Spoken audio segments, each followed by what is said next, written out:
Exercise 10.4। पर उससे पहले सर्कल्स के सारे रूल्स जो हमने किए थे, सबसे पहले equal chords,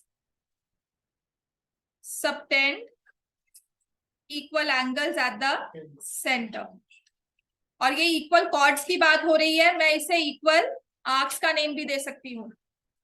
equal arcs, subtend, equal angles at the centre, क्योंकि आगे वाली बात जो हमारी होगी वो आर्क्स की होगी।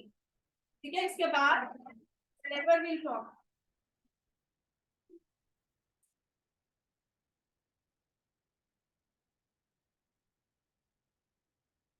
के बाद जो भी बात होगी ना, अब आगे जब हम क्वेश्चन सॉल्व करेंगे, जो आपके मेन क्वेश्चन सॉल्व होंगे, it will talk about arcs, angle subtended bye an arc eight the centre, at the circumference, वो सारी बात होगी। तो जो इक्वल कॉर्ड्स है वही आर्क का भी एंगल होता है।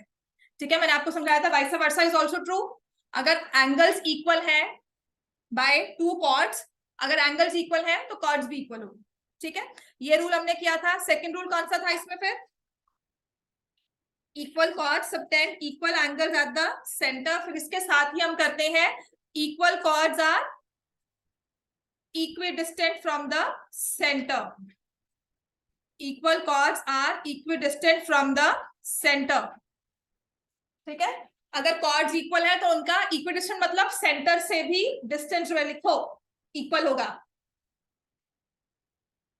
अगर कॉर्ड्स इक्वल है तो उनका सेंटर से डिस्टेंस भी इक्वल होगा, और अगर सेंटर से इक्वल डिस्टेंस है तो कॉर्ड्स भी इक्वल है। Vice versa, converse is also true.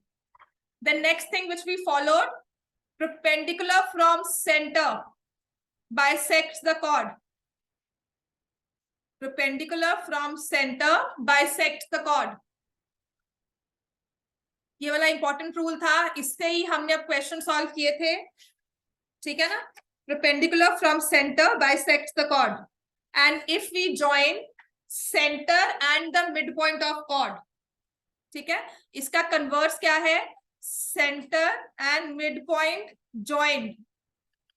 Mid point किसका? कॉर्ड का। Is perpendicular to chord. वहां पर आपको पता है कि सेंटर था, एक कॉर्ड थी, इस कॉर्ड से मैं परपेंडिकुलर ड्रॉ कर रही हूं, तब जाकर पता लगा जो डी है वो मिड पॉइंट है। समझ में आ गया? और कन्वर्स क्या है कि हमें कॉर्ड दी हुई है ए बी, इसका मिड पॉइंट है डी, और ये सेंटर। मैंने सेंटर और मिड पॉइंट को ज्वाइन किया तो पता चला जो ये एंगल ओडीबी है ये राइट एंगल है। Centre and mid point joint will form a 90 degree angle with chord and perpendicular from center will bisect the chord. ये समझ में आ गया? इसके हमने सारे रूल्स किए थे। Equal chords are equidistant from center, और इसी को यूज करके हमने फर्स्ट, सेकंड, थर्ड और ये फोर्थ, ये 4 क्वेश्चंस किए थे। टू प्रूव वाला एग्जाम्पल नंबर 2 भी कर लिया था, है ना? तो ये 5 क्वेश्चन हमने किए थे, example question 1, 2, 3, 4 and example number 2। अब हमें करना है क्वेश्चन नंबर 5 और क्वेश्चन नंबर 6। ये दोनों ही प्रैक्टिकल क्वेश्चंस हैं। Question number 6 ideally should not be a part of your syllabus, क्योंकि अगर हम जैसे भी इसको सॉल्व करते हैं, आई डोंट नो आपकी स्कूल में कैसे करवाया जाएगा, लेकिन इसके 2 वेज हैं। एक सिंगल इक्वेशन के साथ फॉर्मूला बेस है, और एक इक्वेशन फॉर्म करने के बाद। आपको दोनों करवा दूंगी, चांसेस कम ही है क्वेश्चन नंबर 6 आने के, पर अगर आ गया तो लंबा ही वे होगा, रट्टा ही मारना है इसको मुझे। ठीक है, दोनों ही मुश्किल नहीं है, ऐसा नहीं है कि नहीं हमें याद नहीं हो सकता, हाँ, पर रट्टा मारना पड़ेगा। Question number 5, 3 girls, Reshma, Salma and Mandeep, are playing a game by standing on a circle of radius 5 centimeter drawn in a park. तो हमने एक सर्कल बनाया। ठीक है, ये प्रैक्टिकल क्वेश्चन है, इसमें प्रूव करने वाली बात कुछ नहीं होगी। जैसे क्वेश्चन नंबर 1 था ना, प्रूफ कम किया था हमने, सॉल्यूशंस थे, सॉल्विंग थी, वैसे यहाँ पर इक्वेशंस। और जहां पे सर्कल दिया जाए, आपको पता है या तो एंगल्स की बात होगी या लेंथ की। लेंथ में भी हम परपेंडिकुलर फ्रॉम सेंटर, कॉर्ड्स की बात हो रही है, तो परपेंडिकुलर फ्रॉम सेंटर, जहां परपेंडिकुलर की बात हुई क्या यूज करेंगे? कॉर्ड्स हो रही है बात, है ना? कॉर्ड के साथ हम मिक्स करेंगे रेडियस को। कॉर्ड और रेडियस इकट्ठे मिलकर क्या बनाएंगे? ट्रायंगल। कॉर्ड में मैंने रूल पढ़ा है परपेंडिकुलर फ्रॉम सेंटर। परपेंडिकुलर का मतलब क्या हो गया? 90 डिग्री। तो कौन से ट्रायंगल की बात हो रही है? Right angle triangle. और राइट एंगल ट्रायंगल में अगर मुझे साइड निकालने को कहा जाए तो मैं क्या यूज करूंगी, तो आपके सारे क्वेश्चंस जो है ना या तो पाइथागोरस यूज करते हैं या एंगल निकालने को कहा जाएगा। एंगल वाले में एंगल वाले रूल, पाइथागोरस थ्योरम होगी, या हम बताएंगे कि एंगल 90 डिग्री बन जाए कहीं से, मतलब कहते हैं ना हायर ये ट्राइंगल का एरिया निकालना है और आपको हीरोन्स फॉर्मूला ना आता हो, तो मैं कह रहा अगर यहाँ 90 डिग्री एंगल दिया होगा तो मुझे एरिया निकालना बहुत आसान है ना। अगर ये 90 डिग्री वाला ट्राइंगल दिया हो तो एरिया निकालना बहुत आसान है। तो ये 90 डिग्री वाला एंगल हम कहाँ से लेके आते हैं, या तो perpendicular from centre bisects the chord, इससे, या एक और रूल होगा जो हम बाद में करेंगे। अब एक्सरसाइज 10.5 से पहले 2-3 इंपॉर्टेंट वाले रूल्स हैं जो हमें करने हैं, वही यूज होंगे। सर्कल्स के क्वेश्चन को सॉल्व करना है तो सब चीजें लगा दो कि ये लगता है वो लगता है, यहाँ से वहां से सब कुछ अप्लाई करो, आपका क्वेश्चन सॉल्व हो जाएगा। और आपको बुक वाले क्वेश्चन ही आएंगे, बुक वालों को ही प्रैक्टिस करो। अभी के लिए एक हफ्ते के लिए अपना फोकस बुक रखो, बुक के सरफेस एरिया वॉल्यूम, बुक के सर्कल्स, बुक के क्वाड्रिलेटरल्स। एमसीक्यू सारे आपको मैं करवा दूंगी, सिर्फ आपने बुक ही प्रैक्टिस करनी है अगेन एंड अगेन। समझ में आ गया। मैंने सरफेस एरिया का टेस्ट बुक से दिया था मैक्सिमम, उसमें से भी बच्चे थे जिन्होंने 3-4 क्वेश्चंस नहीं किए हुए। सबका 100% टेस्ट हुआ हो बुक वाले क्वेश्चंस का, था कोई ऐसा बच्चा? नहीं। ठीक है, तो this is a level of preparation you need for your NCERT as well. उसके बाद सिर्फ मैंने आपको एग्जाम्पलर के या पिछले वाले टेस्ट के 2-3 क्वेश्चंस दिए थे, उसमें फिर से गलती कर रहे हो। आपको सिर्फ प्रैक्टिस की जरूरत है, उसी सेम चीज को बार बार करना है। I am saying it again and again, मैं एक रिकॉर्ड की तरह बोलती हूँ, आपको सिर्फ प्रैक्टिस करनी है। एक क्वेश्चन को 10 बार करना है। कितनी वर्कशीट पिछली उठाकर हमने सॉल्व की है, कितने क्वेश्चंस हमने पिछले वाले सॉल्व किए हैं, समझ में आ गया। टेस्ट पेपर दोबारा से सॉल्व करो, आपके टेस्ट मतलब उसके बाद आप मुझसे डाउट्स लो, मैं ना करवाऊं तो आप मुझे कहो कि मैम नहीं करवा रहे हो, राइट। मैंने आपको कहा था कि इस टेस्ट को जो मैंने आपको मंडे को करवाया था मुझे दोबारा सॉल्व करके देना, सिर्फ 3-4 बच्चों ने भेजा था, बाकी सब कुछ ने कहा ठीक है, राइट। ये प्रिपरेशन जो है या प्रैक्टिस है वो मेरे लिए नहीं हो रही है, पहली बात तो ये समझो। अगर हमें इंप्रूव करना है, मार्क्स हमें चाहिए होते हैं, मैम इतने मार्क्स नहीं आए, मैम कम आए हैं, 57 आए पर कम है, वो कम क्यों है?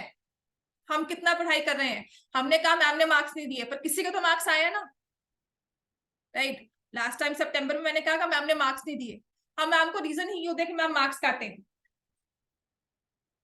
जितने क्वेश्चंस हम अटेम्प्ट करते हैं कम से कम वो सारे सही हो, ठीक है। आई एम नॉट सेइंग कि aim for 80, if you can not aim कि नहीं 80 मार्क्स तो मैम पूरे नहीं आ सकते, मैं आपको 80 के लिए नहीं प्रिपेयर कर रही हूँ, समझ में आ गया। और if I get a decent 70 also, is it possible for me to get a +10? आपने कहा था मैम 10 मार्क्स तो आराम से बढ़ जाएंगे, कहा था ना मुझे, वो 10 कैसे बढ़ाने हैं हमें, थोड़ी प्रैक्टिस और मैम को क्या चाहिए था उस पेपर में और मैम ने क्यों मार्क्स काटे हैं उसको प्रूव करके। समझ में आया? वो सिर्फ आप बता सकते हो क्योंकि मुझे मेरा आपका पेपर नहीं दिखाया अपना, मुझे नहीं मिला आपका पेपर, है ना। तो वो सिर्फ आप जानते हो। वो कैसे जानोगे? अगर आप एक क्वेश्चन को 10 बार करोगे कि मैंने उस टाइम क्या गलती की थी और इस टाइम मेरी क्या गलती हो रही है। This is the only way to improve, other way कोई ऐसा मैजिकल पोर्शन नहीं है कि मैं आपको बनाऊंगी और यहाँ पे छड़ी घुमाऊंगी और कहूंगी पी जाओ पेपर से पहले और पेपर में अच्छे मार्क्स आएंगे, ऐसा कोई मेरे पास कोई ऐसी टेक्निक नहीं होती, ठीक है। मैं सिर्फ आपको होमवर्क और टेस्ट ही कर सकती हूँ। टेस्ट आप क्या करते हो, मुंह उठाते आ जाते, घर से कुछ प्रिपेयर नहीं करके आते, मैक्सिमम 1-2 कहीं नहीं मैम हम पढ़कर आ रहे हैं, वो दिखेगा तो पेपर में पढ़कर आओगे, समझ में आ गया।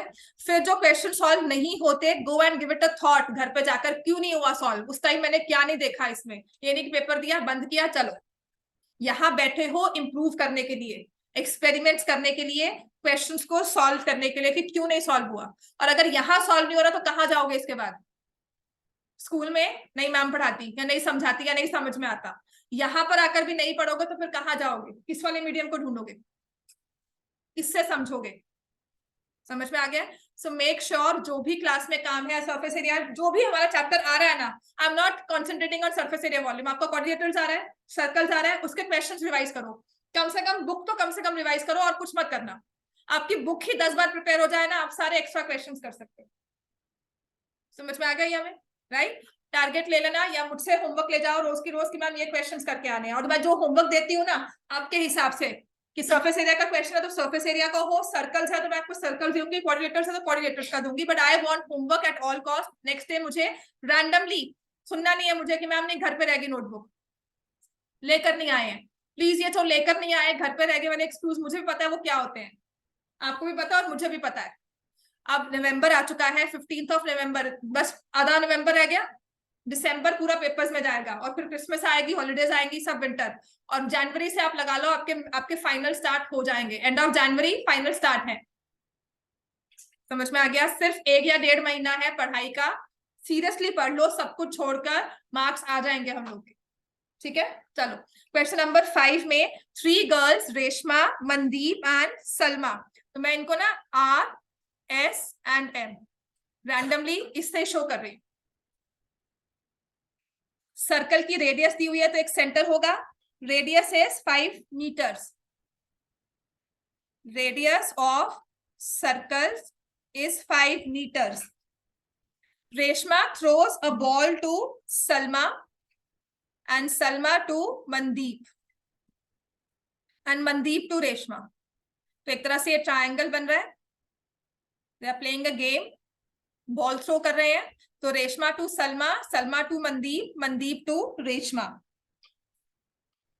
If distance between Reshma and Salma and Salma and Mandeep, ये सारा जो डिस्टेंस है वो दिया हुआ है 6 metres each. What is the distance between Reshma and Mandeep?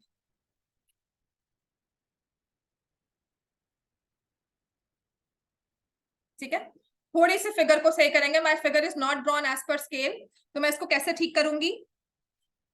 ये सेंटर लिया, क्वेश्चन पढ़ा ना साथ साथ मैंने भी, मुझे भी याद नहीं था, तो मैंने यहाँ पर रेशमा और ये रेशमा और सलमा का डिस्टेंस सेम किया, ऐसे ही सलमा और मनदीप का डिस्टेंस सेम करना है.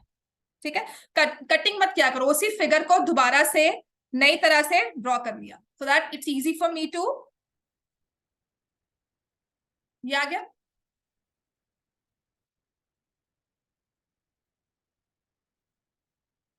बन गया ना ये क्वेश्चन? ऐसा होना चाहिए था. मैंने संदीप और सलमा और मनदीप को ऐसे लिया था, I should have taken it, ये भी 6 है और ये भी 6 मीटर. ठीक है, तो SR is equal to SM is equal to 6 metres. समझ में आ गया इतना? ठीक है, अब इस क्वेश्चन को ना सॉल्व करने के लिए जो कैलकुलेशंस है ना, वो कैसे वाली हम लेंगे या कैसे हम चीजों को सॉल्व करेंगे. मुझे पता है, अगर मुझे MR की लेंथ निकालनी है, MR इस सर्कल की क्या है? कॉर्ड है ना. तो कॉर्ड के मेरे पास अभी तक मैंने क्या फॉर्मूलाज पढ़े हुए हैं? Perpendicular from centre bisects the chord. उसके अलावा तो कोई और चीज यूज करके हमने रेडियस दिया हो और किसी चीज के साथ हमने कॉर्ड को नहीं फाइंड किया. अब ये O सेंटर है ना, अगर मैं O को R से ज्वाइन कर दूं तो क्या है?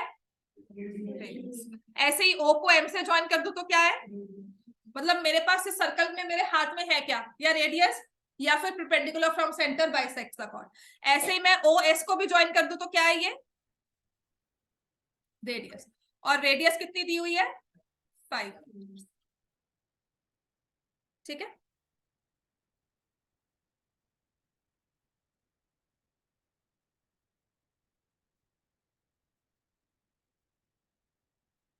अब एक चीज आ जाओ, आपके पास इस फिगर को देखना ध्यान से, ORSM 4 वर्टिसेस वाली फिगर मैंने बनाई है. क्या बनेगी ये? क्वाड्रिलेटरल. किस तरह का क्वाड्रिलेटरल है? और पैरेललोग्राम में ऑपोजिट साइड्स इक्वल होती हैं. ऑपोजिट साइड्स इक्वल है? नहीं. ऐसी वाली फिगर को हम क्या बोलते हैं? Kite. Can you see, this is a kite. दो एडजेसेंट साइड्स इक्वल, दो एडजेसेंट साइड्स इक्वल. जो मैं चीज आपको समझाना चाहती हूँ ना कैलकुलेशंस, उसका सबसे इजी वे यही है.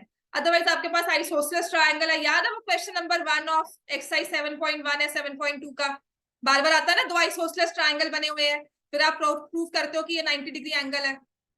या तो वो करो, देखो क्वेश्चन निकाल कर पीछे, एक्सरसाइज 7.1 वाला बना कि नहीं बना. मैं बार बार रिपीट इसलिए करती हूँ बिकॉज उसी चीज को हम प्रूव कर रहे हैं. एक्सरसाइज 7.1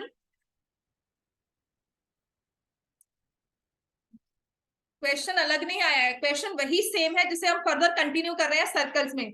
7.1 क्वेश्चन नंबर 1 याद है ना? ये क्वेश्चन आपके AC और AD इक्वल थे, ये दो चीजें इक्वल है. ठीक है, फिर आपकी बीसी और बीडी इक्वल थी, ये दो इक्वल है, तो यही फिगर बनती है। फिर उसमें आप कहते हो कि ये वाले एंगल्स भी बाइसेक्ट हो रहे हैं और ये वाले भी हो रहे हैं, देन यू इसका फर्दर हमने क्या किया था, एक्सरसाइज 7.2 में आ जाओ, क्वेश्चन नंबर 5। आपने जब इन दोनों को किया तो ये 90 डिग्री एंगल बन जाता है। समझ में आ गया? क्योंकि हम क्या करते हैं, diagonals of a kite intersect at right angles, longer diagonal bisects the shorter diagonal। समझ में आ गया? लिखो ORSM is a kite। This is the easiest explanation जो मैं आपको दे सकती हूँ।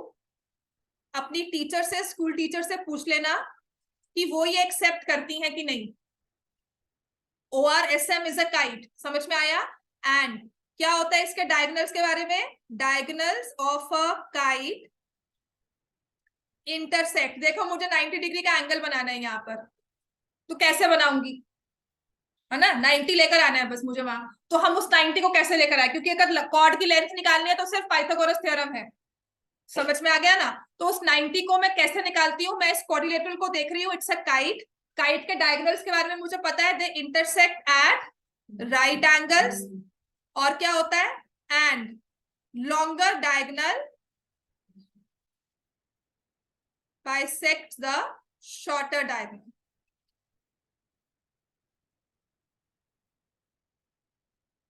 अब सवाल आता है कि यार कौन सा बाइसेक्ट होगा, मुझे क्या पता ओएस बड़ा है या एमआर बड़ा है।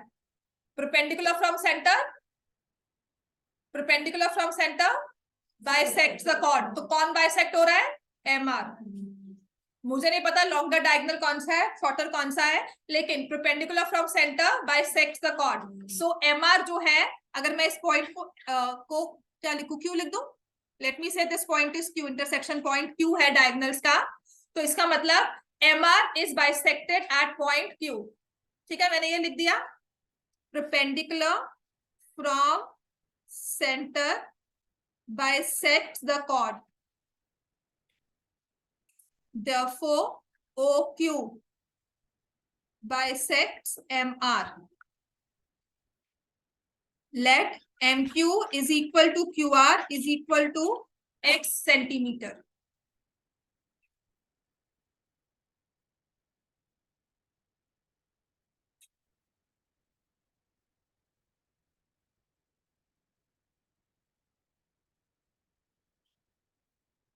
ठीक हो गया?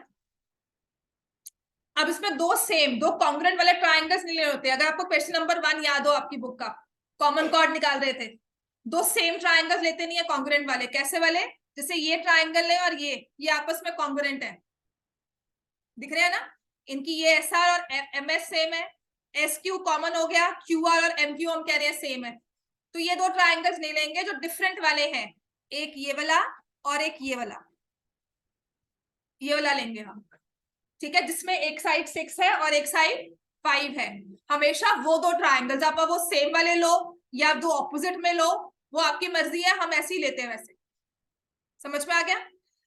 अब देखो, if I look at this figure, मैं थोड़ा सा इसको ना बड़ा करती हूँ so that it's easy for me to explain. अब दिख रही है ना, ये साइड है 6, ये साइड है 5, या 90 डिग्री एंगल बन रहा है, इसको मैंने x ले लिया। ठीक है, अब क्या लेंथ नहीं है मेरे पास, OQ और SQ की। पूरा OS कितना है, 5 सेंटीमीटर, डायगोनल रेडियस था, पूरा OS है 5 सेंटीमीटर, 5 मीटर सॉरी, है ना, पूरा OS है 5 मीटर्स। तो अब मैं क्या करूं, ना मेरे पास OQ है ना SQ, तो नेक्स्ट मेरे पास क्या होगा अब इस केस में लेने को, आई विल से लेट, लिखो इसके बाद जहां लिखा है ना MQ is equal to QR, वही लिखूंगी, let OQ is equal to Y centimetre या Y मीटर, सॉरी मैं यूनिट सेम नहीं लिख रही यहाँ पे, which is a big mistake, marks cut जाते हैं इसके। ठीक है, so let OQ is Y metre और SQ कितना हो जाएगा, 5 माइनस Y। अब ये क्वेश्चन जैसे आपका क्वेश्चन नंबर 1 सॉल्व हुआ था वैसे ही होगा। समझ में आ गया? अब मैं अगर इसी वाले क्वेश्चन में आ जाऊं ना, ये फिगर है मेरे पास, OQ को मैंने y लिया, दिस इज 5 माइनस y। दो ट्रायंगल्स बनते हैं, कौन से वाले लूंगी पहले? इन ट्रायंगल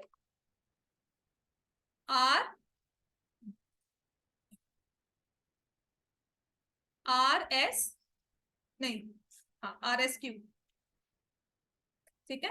तो पहले मैं लूंगी इन ट्रायंगल RSQ, समझ में आया ये वाला, बाय कौन सा थ्योरम?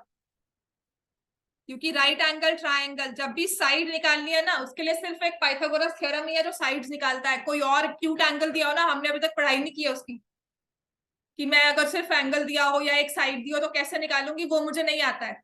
अगर मेरे पास साइड्स को ट्रायंगल में निकालने का कोई भी रूल है तो वो सिर्फ एक क्या है, पाइथागोरस थ्योरम। तो उसी को मुझे अप्लाई करना है बाय पाइथागोरस थ्योरम।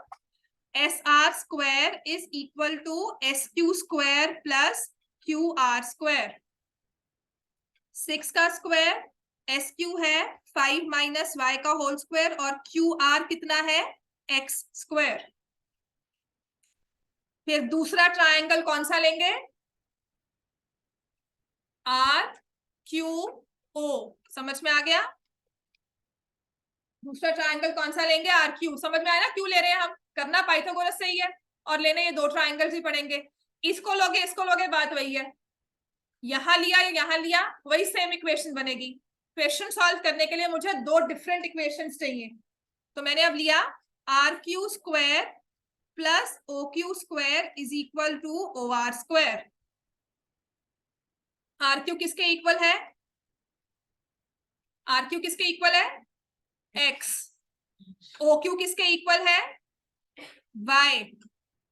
OQ किसके इक्वल है, यहाँ देखो y, और OR किसके इक्वल है, 5।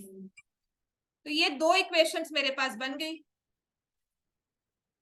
अब क्या करूंगी मैं, एक्स स्क्वायर की वैल्यू को पुट कर दो। एक्स स्क्वायर कितना हो गया, 25 माइनस वाई स्क्वायर। तो इस एक्स स्क्वायर की वैल्यू को मैंने यहां पुट कर दिया, समझ में आया ये?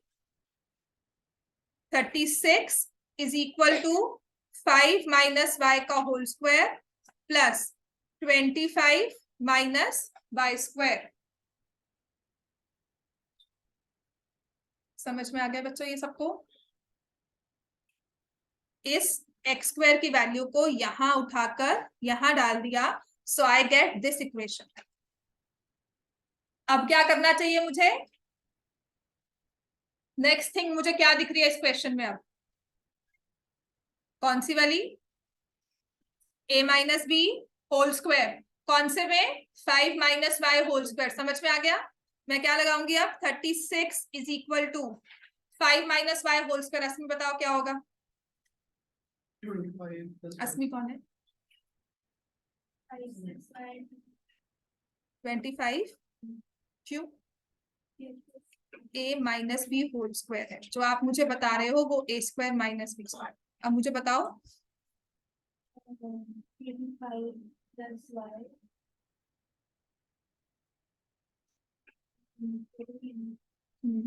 प्लस वाई होगा, plus Y square minus 2 into 5 into Y plus 25 minus Y square. मतलब हम क्या कर रहे हैं, आप A square plus B square minus 2ab तो सबको याद हो जाता है। मैं फॉर्मूला पूछती हूँ, सब मुझे बोलते हैं ma'am what is A minus B whole square, साथ ही बोलते हो। अब मुझे क्या करना है, इस 5 माइनस वाई में अप्लाई करना है, ठीक है। तो अब a minus B whole square का formula A square B square रहेगा मेरे दिमाग में, मैं बोलूंगी क्या, 25 plus Y square minus 10y। समझ में आ गया? अब ये लेवल की विजुअलाइजेशन मुझे चाहिए, फॉर्मूला का पूरा बेस मेरे दिमाग में छपा हुआ है पर मुझे पता है उसे अप्लाई कैसे करना है।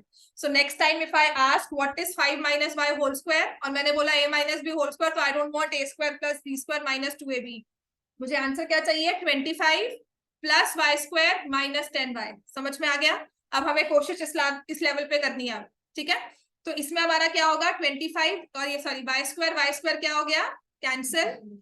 36 is equal to 50 minus 10y, 10y is equal to 14, y कितना आ जाएगा 1.4 मीटर्स, लेकिन y निकालना था कि x? लेंथ किसकी निकालनी है? कॉर्ड की। कॉर्ड को हमने लिया है x में, तो इस y को पुट करेंगे अब यहाँ पर, जहां पर x दिया हुआ है। x स्क्वायर किसके इक्वल था? 25 minus Y square. x square was 25 minus Y square, so I will put the value here. समझ में आ गया? तो ये आ जाएगा x square is equal to 25 minus 1.4 का whole square. X square is equal to 25। अब यहाँ ना दो चीजें करने वाली, या तो 1.4 का होल स्क्वायर लिखो 1.96, माइनस करो और फिर स्क्वायर रूट निकालो। अब इस 1.4 को मैं क्या लिखती हूँ? 14/10, जो मुझे दिखता है एज 7/5। स्क्वायर किया तो क्या आया? 49/25। समझ में आ गया? ये है जब मुझे स्क्वायर रूट वाला फॉर्मूला, वो लॉन्ग डिविजन नहीं करनी है, because I don't know what is 1.4 का स्क्वायर 1.96, वो आ गया। माइनस करेंगे 23.04 आएगा। अब 23.04 नहीं मुझे समझ में आता, ठीक है ना? मम्मी से कोई नहीं वैदिक मैथ्स क्लासेस लगा कर आया, स्क्वायर 50 तक याद किए हुए हैं? है कोई? नहीं है। 30 तक याद है ना, वो फिर 49 तक पहुंचना है उसको, तो 48 तक। हाँ, तो 48 का कितना होता है? हाँ, तो वही 2340 है, ठीक है ना? That is what I want to ask. जब हमारी कैलकुलेशंस उस लेवल की नहीं होती, ये हम अपने लिए इजी करते हैं। So if you are comfortable with decimals, कहीं कहीं मैं डेसिमल्स यूज करती हूँ, कहीं कहीं मैं फ्रैक्शंस यूज करती हूँ। स्क्वायर रूट निकालने में स्पेशली आई यूज फ्रैक्शंस। अब मैं क्या करूंगी एक्स स्क्वायर की वैल्यू को सॉल्व करने के लिए? This is 625 minus 49/25। ये कुछ समझ में आना शुरू हो जाता है। समझ में आ गया?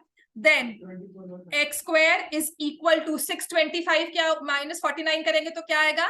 576। और इतनी प्रैक्टिस तो हमारी हो चुकी है एक्सपोनेंट्स में। समझ में आ गया? वरना 576 को फैक्टराइज करना भी आसान है। समझ में आ रही है बातें जो मैं समझा रही हूँ? This is only your calculations. Paper में वैसे तो 3-4 बार अगर ये प्रैक्टिस हो जाएगा, हमें याद हो जाएगा। नहीं होता तो I will always take it in fractions. Fractions के बाद मुझे सॉल्व करना आसान लगता है। x की वैल्यू आएगी 24/5, राइट, मीटर्स। और अब पूरे क्वेश्चन पे आ जाएंगे। मतलब इन क्वेश्चंस का ना, मतलब सबसे बड़ी बात यही है कि by the time you solve this, हमारी कैलकुलेशंस क्या होती है, हम भूल जाते हैं हम कर क्या रहे थे। x की वैल्यू तो निकाली, ठीक है, लेकिन निकालना क्या था? mr की वैल्यू। mr was 2x, तो 2 into 24/5 which is 48/5 मीटर्स। इसे सॉल्व करेंगे तो आंसर आएगा 9.6 metres. Distance between Reshma and Mandeep 9.6। Clear हो गया ना? क्या क्या था हमने इस क्वेश्चन में? सबसे पहली बात तो एक सर्कल गिवन था, दो कॉर्ड्स हैं जो 6 मीटर की लेंथ वाली कॉर्ड्स दी हुई है मुझे, एक यहाँ पर लाइक दिस। क्वेश्चन सॉल्व करने के बाद ना, जब घर पे भी प्रैक्टिस करते हो, उसके ना हाइलाइट्स याद किया करो कि मैंने इस क्वेश्चन में माइलस्टोन्स, मतलब इंपॉर्टेंट पॉइंट्स थे जो मैंने सॉल्व किए। पहले क्या किया? ये दो कॉर्ड्स इक्वल थी, 6 मीटर 6 मीटर, फिर मैंने रेडियस ड्रॉ की 5 मीटर 5 मीटर, और ये दोनों सेम थी। ये जो फिगर मेरे पास बना, इसको आर लिखा था, इसको एस और इसको एम, है ना?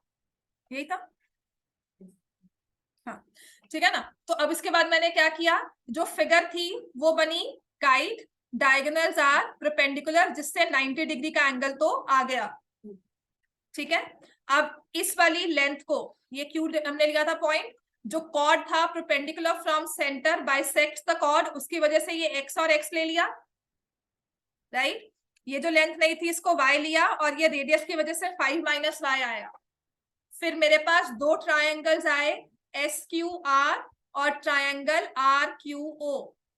इन दो ट्रायंगल्स में पाइथागोरस लगाया और x और y की वैल्यू निकाली, सिर्फ mr की वैल्यू निकालने के लिए, जो कि है 2x, and hence this question was solvable. समझ में आ गई इतनी चीज हमें, राइट। क्वेश्चन नंबर 6, इस पर ना सिर्फ केस स्टडी आती है अगर आएगी। ये वाले क्वेश्चन में most of the times case study ही आती है, कि 3-4 क्वेश्चन स्टेप्स में हमें आपको चलाए।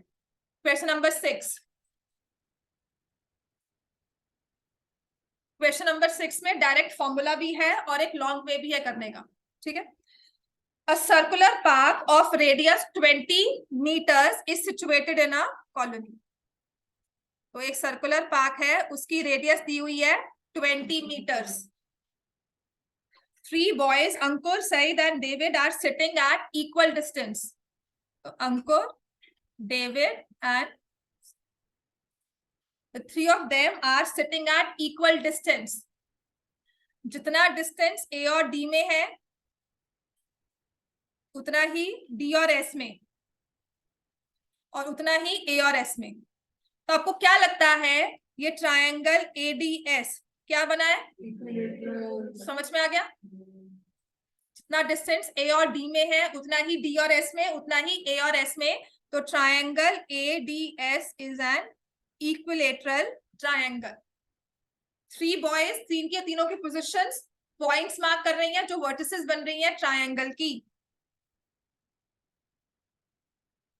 इस पूरे ट्रायंगल में ना, क्योंकि इक्विलेटरल है और सिर्फ इस सर्कल का रेडियस दिया हुआ है, कोई सेंटर होगा इस सर्कल का और सिर्फ रेडियस मेंशन किया हुआ है। अब इस रेडियस को अगर मैं चाहती हूं तो मैं O को कौन से वाले पॉइंट से मिलाऊं?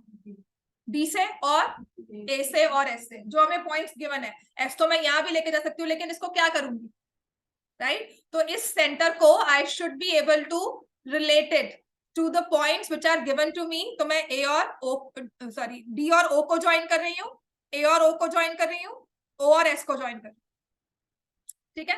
ये मुझे दिया हुआ है, बस इस पूरे क्वेश्चन में ना यही एक चीज मेंशन की हुई। ये ट्रायंगल है ना, सर्कल इसके बाहर है या अंदर? बाहर है ना, सर्कल इसके बाहर है। तो सर्कल को क्या बोलेंगे? सर्कल कौन सा है? ये बाहर है तो सर्कम सर्कल। इसकी रेडियस क्या है? Circum radius. सेंटर क्या है? Circumcentre. और क्योंकि कहते हैं perpendicular from centre bisects the chord, तो अगर मैं यहां से ये परपेंडिकुलर ऐसे ज्वाइन कर दूं ना, ये बना दूं, मान लो M perpendicular from centre. This is just an hypothetical situation जो बता रही हूँ आपको समझाने के लिए, ठीक है। अभी मत ड्रॉ करो, I will give you time to write. एक बार समझ लो इसको। अगर मैं O से M perpendicular from centre bisects the chord use करती हूँ, तो ये OM है ना, कॉर्ड को बाइसेक्ट करेगा, साइड बाइसेक्ट होगी ट्रायंगल की, है ना। तो अब जो ये O है परपेंडिकुलर, या AM जो है वो क्या बन गया? Perpendicular bisector of the triangle. Basically what I want you to explain, what I want you to understand is, इस क्वेश्चन में होता क्या है, जब हमने फर्दर AO रेडियस थी ना, कैपिटल R सर्कम रेडियस, इस O को फर्दर मिड पॉइंट से ज्वाइन किया SD के, परपेंडिकुलर ड्रॉ हो गया, है ना। और ये जो AOM है ये कोलिनियर पॉइंट्स होंगे। That is the only thing I want to explain and you to understand. AO circumradius है, ठीक है। ट्रायंगल दिया हुआ है इक्विलेटरल, सिर्फ इसी केस में होता है और किसी केस में नहीं। कल मैं आपको कोई भी ट्रायंगल तो ऐसा नहीं होता, सिर्फ इक्विलेटरल ट्रायंगल में ऐसा होता है। समझ में आ गया क्या? कि जो सर्कम रेडियस है वही आगे जाके साइड को क्या करती है? बाइसेक्ट, वही बन जाती है perpendicular from centre bisects the chord. Clear हो गया? अब इस चीज को हम याद कैसे करते हैं? हमारा AM है हाइट ऑफ इक्विलेटरल ट्रायंगल, ठीक है। AM है height of equilateral triangle, AOM are collinear points. इस चीज को ना एक्सप्लेन करने की जगह, मतलब बाय टू प्रूव इट, वो कम नीड होती है, क्वेश्चन को सॉल्व करने की ज्यादा नीड होती है, ठीक है। तो अब मैं क्या करती हूँ, let the side of the triangle, वही निकालना डिस्टेंस बिटवीन, उन्होंने टॉय फोन पकड़ा हुआ है अपने हाथ में, इनके टॉय फोन की एक स्ट्रिंग है आपस में कनेक्टेड है, लेंथ ऑफ स्ट्रिंग निकालनी है। So let the length of string,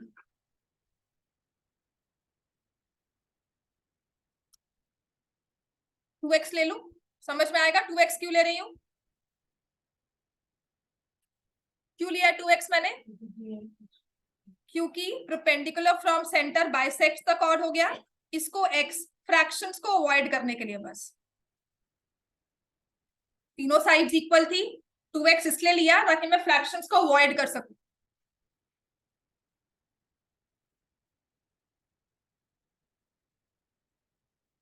ठीक है, length of string is 2x metre, perpendicular from centre bisects the cord.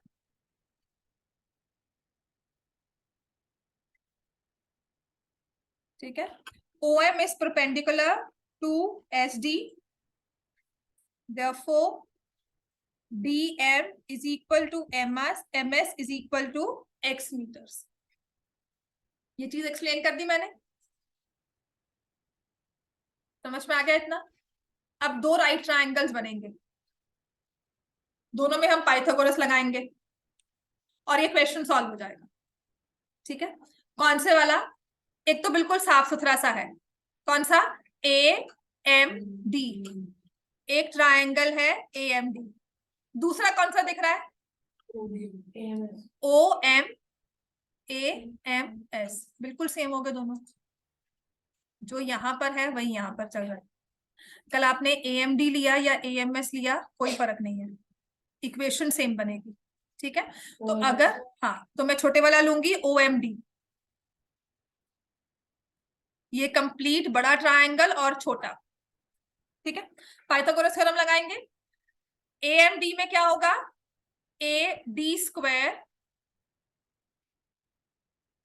Is equal to AM square plus MD square, और लिखना है यहाँ पे बाय पाइथागोरस।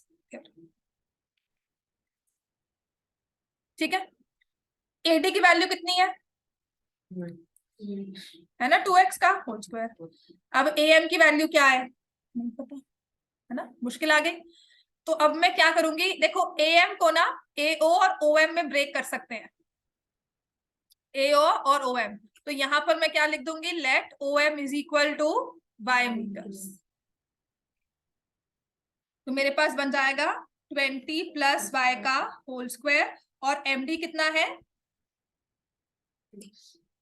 वही सेम चीज चल रही है जो बाकी ट्रायंगल्स में आप करके आए।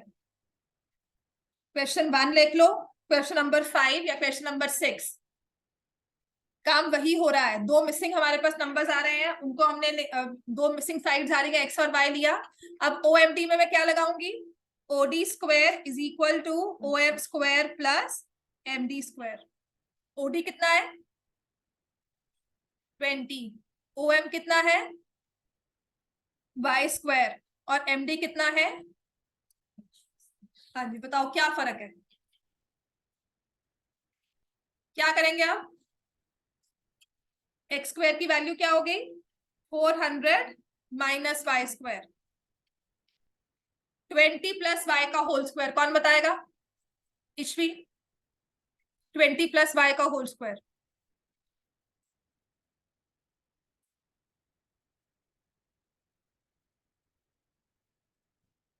विस्मीत,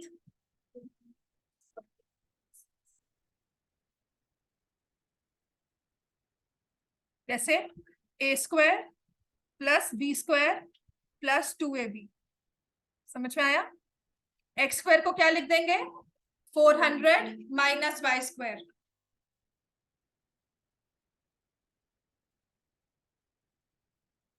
ठीक है ना, अभी भी क्या हो गया,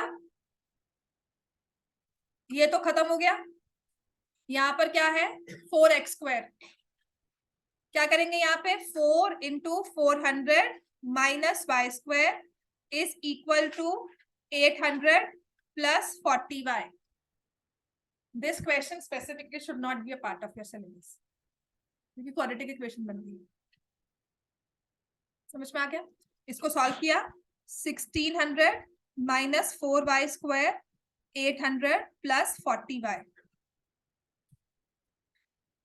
4y स्क्वायर सभी टर्म्स को यहां ले गई, plus 40y plus 800 minus 1600 equal to 0। Y square को पॉजिटिव करके यहां दूसरी साइड पे ले गई। ठीक है, तो ये मेरे पास बन जाता है 4y² plus 40y minus 800 equals to 0। फिर मैंने 4 कॉमन लिया,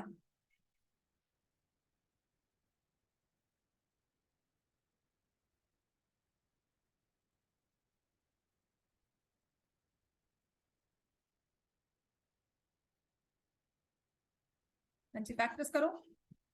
अब सिर्फ सब भूल जाओ, ये 4 से डिवाइड हो गया।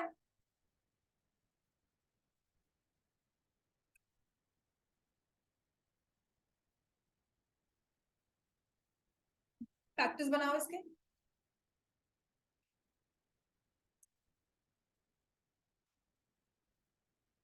अच्छा ये तो आता है ना फैक्टराइज, कल आपको ये दो क्वेश्चन तो ये तो कर लोगे। फैक्टराइज करो इसको।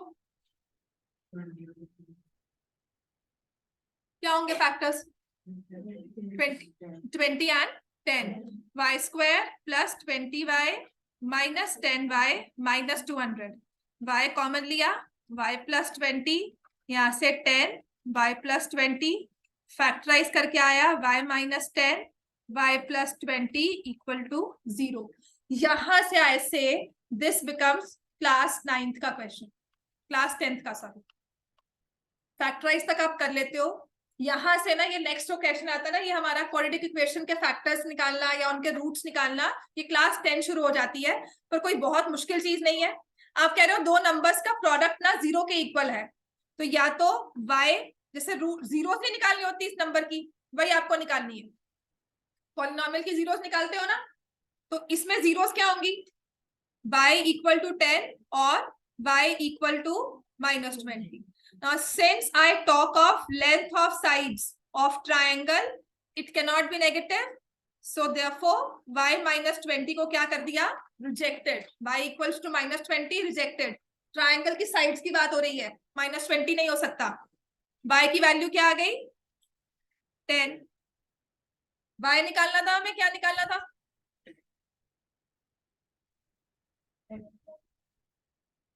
हाँ तो 4 डिवाइड हो गया यार आके 0 से। तो y इक्वल्स टू 10, हमें निकालनी थी x की वैल्यू। तो x हमारे पास क्या है? 400 minus y²। So now we have x² is equal to 400 minus y². Put y equal to 10 in equation.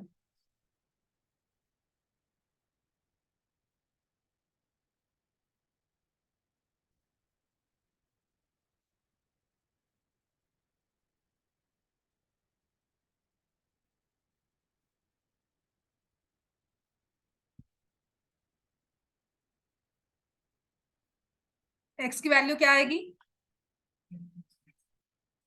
जब हमने जीरोस वाला नंबर कोई दिया हो तो पहले जीरोस लेते हैं, 100 है ना, उसको बाहर निकाल दिया 10 और ये रहा √3। x is equal to 10√3। लेकिन मुझे क्या निकालनी थी? Side of triangle. वो किसके इक्वल थी? 2x। तो 2 इंटू 10√3 20√3 मीटर्स। इस क्वेश्चन का सबसे बड़ा ड्रॉबैक है, तो by the time you reach in y निकालते हो समझ नहीं आता y को क्या करना है, फिर x निकाला तो 2x में भूल जाते हैं। लंबा क्वेश्चन है। डायरेक्ट फॉर्मूला क्या होता है इसका वो देख लो। अगर टीचर कहे आपको कि डायरेक्ट फॉर्मूला से याद कर सकते हैं, सॉल्व कर सकते हैं, तो वो कर लेना, ठीक है। लिखो इस चीज को। डायरेक्ट फॉर्मूला क्या है? And this will work only in case of an equilateral triangle.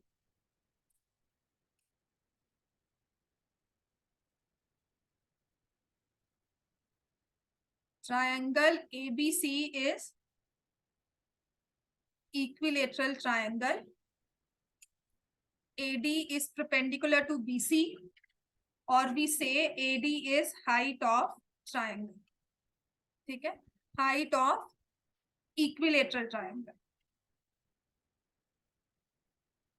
और height of equilateral triangle क्या दी होती है?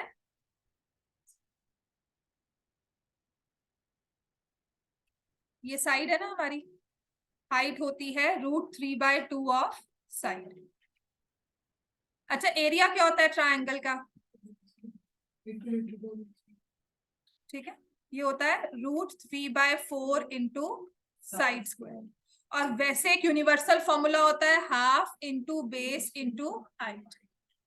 हाफ बेस तो आपको दी हुई है साइड, तो इसमें से मैंने हाफ बाहर निकाल लिया, साइड बाहर निकाल दी, तो हाइट हमारी क्या होती है, √3/2 ऑफ साइड। ये सिर्फ होता है इक्विलेटरल में और किसी में नहीं। ठीक हो गया।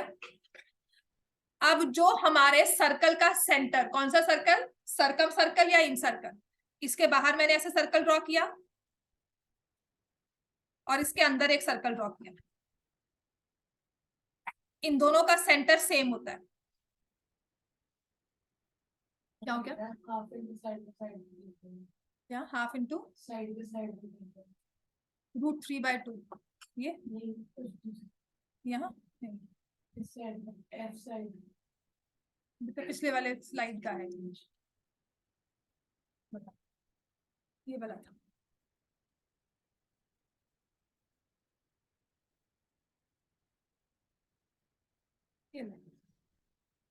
लेंथ ऑफ साइड्स इसका था, ठीक है।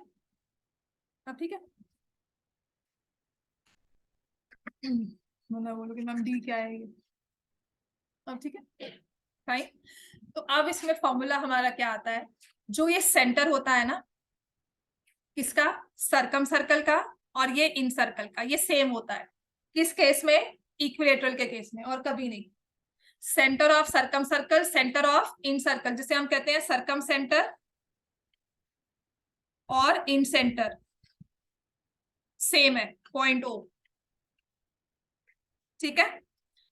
अब अगर सर्कम सर्कल है तो उसकी होती है सर्कम रेडियस, कैपिटल R, और वो होती है OA। और हमारे पास है इन सर्कल, तो वो होती है इन रेडियस, स्मॉल r, और वो है OD। ठीक है। अब ये शुरू होगा फॉर्मूला। ये सिर्फ समझने वाली बात थी, ट्रायंगल में कौन से वाले में, सिर्फ इक्विलेटरल में इतनी वाली हाइट का इतना वाला पोर्शन सर्कम रेडियस है और ये छोटे वाला पोर्शन इन रेडियस है। तो हमारा फॉर्मूला अब क्या कहता है, लिखो, इन radius, circum radius is 2/3 of height, in radius is 1/3 of height. और हाइट को आपने क्या लिखा था, √3/2 ऑफ साइड। तो अगर मैं इसी को पुट कर दूं ना, हाइट की वैल्यू को, √3/2 ऑफ साइड, डायरेक्ट फॉर्मूला आ जाता है, circum radius is side by √3, in radius is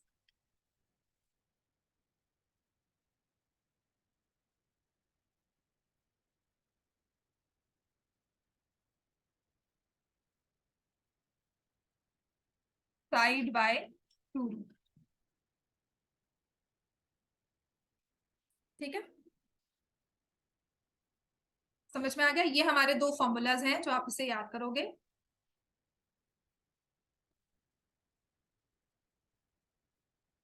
अब इस क्वेश्चन में से अप्लाई कैसे करते, करवाऊं,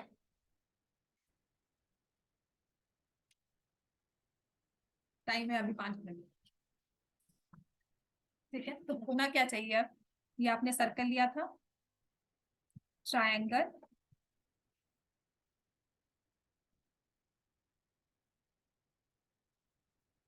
सेंटर आपको ना कैपिटल R गिवन था, विच इज 20 सेंटीमीटर और 20 मीटर्स एज द केस में। सर्कम रेडियस थी जिसका आप फॉर्मूला क्या लिखते हो, साइड बाय √3 इज 20, और आपके पास साइड क्या जाता, क्रॉस मल्टीप्लाई करते, काम करेंगे।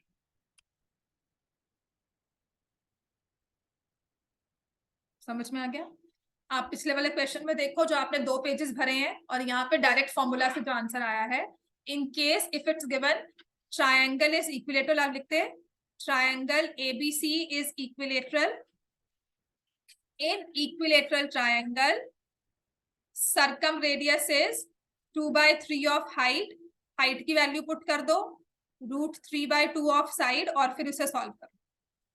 जो भी वैल्यू मिसिंग है, अगर सर्कम रेडियस दी हुई है, साइड निकालनी है तो यहाँ पुट कर दोगे, अगर साइड दी होगी, सर्कम रेडियस निकालना है तो यहाँ वैल्यू पुट कर। समझ में आ गया कि डायरेक्टली क्वेश्चन सॉल्व हो जाए अगर फॉर्मूला याद हो। अब जो नेक्स्ट हमें करना है ट्रायंगल्स में या सर्कल्स में, वो है थ्योरम 10.8। बहुत इंपॉर्टेंट है, 5 मार्क्स की थ्योरम आती है ये। हाँ हाँ, नहीं आएगी, पता नहीं, पहले आती थी अब नहीं आएगी। 10.8 आ जाती है, ठीक है, 5 मार्क्स में, या 4 या 5 जैसे भी आपका क्वेश्चन होगा। और इसमें होता क्या है, 3 डायग्राम्स बनते हैं। प्रूफ एक ही होगा लेकिन डायग्राम 3 बनेंगे, फिगर्स 3 बनेगी। और एक क्वेश्चन या थ्योरम है किस बारे में, आपने कॉर्ड का एंगल किया था ना एट द सेंटर, अब एक ही चीज आएगी, लिखो एंगल, बस इतना ही समझाऊंगी, पूरी थ्योरम नहीं करवाने लगी। Angle subtended bye an arc.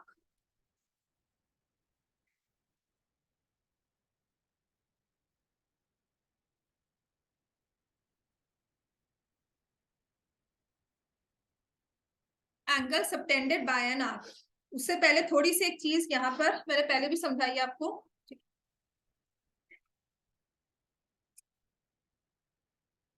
ये सर्कल लिया, this is arc A B. Arc A B कैसे मूव करते हैं, अलोंग द सर्कुलर पाथ। अब अगर मैं इसको स्ट्रेट लाइन से ज्वाइन कर दूं तो ए बी क्या बन जाएगा, ऐसे मूव किया तो आर्क है, स्ट्रेट मूव किया तो कॉर्ड है, ठीक है। अब मैंने यहां पर ना एक कॉर्ड और बनाई सी डी,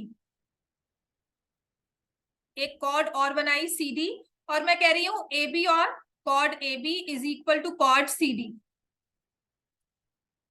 ठीक है। तो अगर कॉर्ड्स इक्वल है तो आर्क्स भी इक्वल होगी। Arc A B is equal to arc C D. Arc को कैसे शो करते हैं, मैं ए बी की तरफ तो मूव कर रही हूं, नेट चला गया, उसके ऊपर हमने लगा दिया सर्कल,